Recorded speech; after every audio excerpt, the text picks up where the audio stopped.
ngeen jëf mbokki si internet yi ba Sénégal Actu dal leen ak jàmm ci xibaar dañ koy dooxeek nag Dame Mbodj nag ginnaaw invité bi ñu ko invité woon fa li nga xam si nag moom moo di ca Walf moom mi nga xam moo di Dame Mbodj yéeg fa ay kàddu nag jëmale ko nag ci ki nga xam moo di Cheikh Yérim Seck ginnaaw nag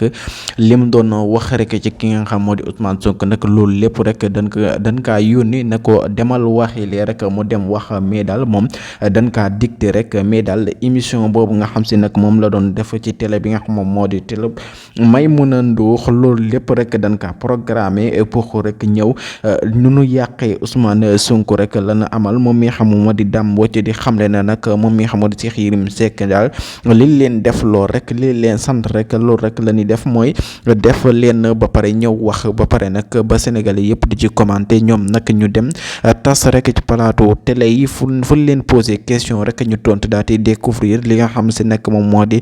tuuma bi nga xam tuumaal nañ ko Ousmane Sonko nag ci mbirum Qatar bi ginnaaw li nga xam moo di 20 millions d'euros yi nga xam tuumaal nañ ko Ousmane Sonko ne waa Qatar ñoo ko joxatul loolu lépp rek dara du ci jëgg jaa ngi jëf leen di abonné